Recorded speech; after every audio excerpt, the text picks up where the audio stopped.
describe the Kyrbgrinder in a phrase? Organised chaos. Kyrbgrinder has been building a good following in England thanks to an intensive live schedule. Has this been a deliberate plan of action? Yes, it has. We try to do as many shows as we can to build up the following and just consistently keep in the public eye, so to speak. You know, we thoroughly enjoy playing live. Essentially, we're a live act, and that's what we do. You make it seem so easy to sing lead vocals, play drums, and build that crowd band rapport. But was it always like that in the beginning? I mean, was it tricky in the first gigs to pull that off? I'd been doing backing vocals in bands previous to Kyrbgrinder, and it was basically just a step up. I thought to myself, well, we couldn't find a vocalist. So I thought, okay, well, look, if I do it, we can at least get work, and if the right guy comes along, then he can take over. But unfortunately, the right guy never came along, and I got stuck with the job. But it's okay. I enjoy it. And doing the two, I think it's down to schizophrenia, because there's more than one person in here. I think having multiple personalities helps. You know, one does the singing, one does the drumming, and the others just sit and watch and take the medication. Speaking of multiple personalities, there's Threshold, there's a band like the Shadow Theory, and there's Kyrbgrinder. Is that a different person, or is it the same person? Oh, they're all different people, and more often than not, I don't know who they are, you know. But they're all my friends on Facebook, so that helps. I haven't seen Shadow Theory in a while, actually. We were supposed to have done a tour after the album was done, but Devon, he disappeared. I don't know where he went. I think he went back to Psychotic Waltz. Okay, so there's no... No Shadow Theory. Right now. Okay, back to Kyrbgrinder. Your style of playing drums is quite, powerful and hard-hitting. And how do you adapt your kit to that style of playing? How do I adapt it? Well, kind of less is more. I flirt with having lots and having a little, but I think I work best with less I have. It just means that there's less of a distraction, less things for me to hit, because the more I hit is the more I break. And unfortunately, my financial situation doesn't dictate that I can afford lots of... Yes, so, less is more. The band's albums don't have the vocal harmonies of Threshold. The music is more direct. That's clear enough. But do you think these factors discourage Threshold fans to follow Kyrbgrinder? No, I don't think so. It's two different bands. I mean, Threshold's an amazing band. I think when we go about recording Kyrbgrinder, we want it to be more of a raw sound, more of a true representation of what we do live. So we tend not to do too much vocals or too much guitar overdubs on the albums. Try to keep it more strict and more direct. The most recent album, it's Chronicles of a Dark Machine, right? Did you, when writing those songs, did you consider the live shows you had been doing until then? I think so. Or is it the same with all the albums, that they were written with a live show in mind? Yes and no. I mean, when we write songs, we try to play them live first before we record them, just to see crowd reaction. So if we get a good reaction, then we keep the songs and we adapt them. There's a few songs we play live that get expanded as we go on. We try and add things to it just to try and build crowd and participation, that kind of stuff. So it's good. Apart from Kyrbgrinder, oh my God, it's embarrassing. I don't know much about you. Who have you played with in the past, apart from this band? Apart from Kyrbgrinder, Johanne and I played in various kind of setups, bands. Prison I think it's safe to say that. Prison lineups, in case you didn't. Armed robberies. Armed robberies. Yeah, I get blamed for leaving him. Yeah, the last time. He, as I said on stage once before, he ended up with all the bling, and I did 9 months. Yeah. Hard labour. Do you have any idea of what it's like 23 hours a day in a cell with 4 other geezers? As you can tell, you know, Smelly, sweaty. we come from the same asylum. Yeah. Okay, a lot of things are coming into the open in The this. thing is, he got out before I did, so they gave him less medication. Aaron, so, you, during the years you've been playing with Kyrbgrinder, what have you given the band and what have you taken from the band?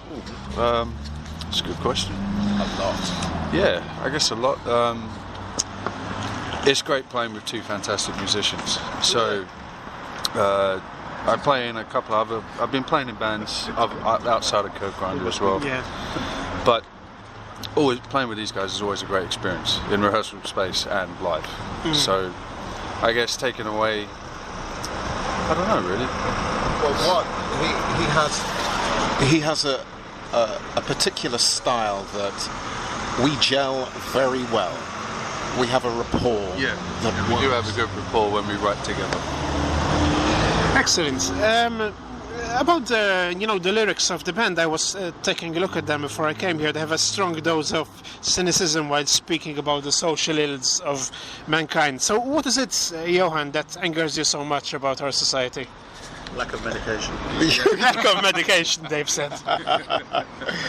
Oh, if you've got a year or two, I will explain. I don't think I could. I couldn't tell you in this short interview that we have, but I'd possibly give you an outline as to what's been going on around the world. You know, I unfortunately I was born with a sensitive skin, and if you consider what happened recently to that poor politician Joe Cox the other day, who was murdered by somebody who, I guess his beliefs were strong enough that he believed that he was doing the right thing in taking her from this world. But the wonderful quote I saw at the end of a documentary that said, "What kind of a society are we living in when we kill our best people?" So those who want to do good are snatched from this life in a microsecond. Yeah. So I guess the world is being run by a bunch of gangsters who will plunge us into the abyss, who will plunge us into darkness at the drop of a hat. And for what? Power, money, control. Secret communism. Well, we'll find out when the end comes, and if the end doesn't come, then it's not the end. Yeah, well, at least there's music to keep us distracted from all this. Yeah, there is, and it's a great distraction. Long may it last, otherwise, more medication. Speaking about the themes of the band songs, the last 2 Kyrbgrinder albums have a technology theme. How come? Yeah. Well, we're surrounded by it, aren't we? I was in a supermarket the other day, and then in the supermarket restaurant, I won't name the supermarket for, fear of whatever, reprisals. And in the cafe, there were a group of young people who were all on their mobile phones. Not one of them was communicating with one another. You go on a train, you go on a bus, you go in the cinema, everybody is so distracted by their mobile phone, by technology. We're absolutely consumed by it. So, yes, both albums have a technology theme to them. But when you look at them lyrically, it draws away from the technology. It's more about the social issues. We're consumed. And we consume. Something to think about. A good film to watch actually is a film called They Live, which will sum up. Yes. Yeah. Oh, brilliant movie. John Carpenter. What's the name of the movie? They Live. They Live. John Carpenter. Yeah. And you can only see the true identity of these people if you wear a particular pair of sunglasses. It's a brilliant film. It's a brilliant film. If anybody's listening out there, Watch They Live. watch the movie They Live. John Carpenter. John Carpenter. Please do. And then write to us on. Brilliant quote in there when he walks into the bank. It's like, "I have come here to chew bubble gum and kick ass, and I'm all out of bubble gum." And I'm all out of medication. Yeah. Okay, we mentioned the last album, which was produced by Carl Grumov, I believe. Yes, right? Carl Groom of Threshold. Threshold Yeah. vocalist. Yeah. Do you often hang out with your Threshold bandmates when you're not touring or recording together? We've Come to a few gigs of ours. they've come to a few gigs. Yeah. But As a matter of course, no, we don't see each other that much. And they've all got separate lives and jobs and things going on. So when we do get together, it's as though we saw each other the day before. So it just seems to be a continuation of the last time we met, and that's really good. You know, the band's been together since 1988. Yeah. And I've been with them 18 years now. Or am I showing my age? I'm only 18, by the way. I have a picture to prove it as well. I got a picture in the attic. His name's Dorian. Sounds like my ex-wife. Dave, as a musician, who have been your main sources of inspiration? I think the people I play with, mostly, these two, Aaron, Johanne, you know, but as a kid I used to listen to everything. You know, I grew up in a household that was surrounded with music, you know. Mother and father weren't musical, but there was always music in the house. And, you know, growing up in, well, not growing up in, but let's say being a British kid, listening to British radio, British music, you're surrounded, bombarded by all different forms and streams of music. So your tastes are... So my tastes are wide, yeah. I can't pinpoint any one specific thing that I like. I flirt very much between, I like rock, I listen to rock for 5 minutes and then I want to listen to something else. I want a blues record. Yeah, my tastes are very, yeah. So it's starting to rain, so let's ask last... It's not rain, it's liquid sunshine. Liquid sunshine, okay. Aaron, name 3 guitarists you wanted to emulate when you started playing. Jimi Hendrix, Eddie Van Halen, Dimebag Darrell. Dimebag Darrell. Okay, somehow I'm not surprised about those names. Yeah. Johann, finally, I know also you have quite a wide range of musical tastes. George Lynch.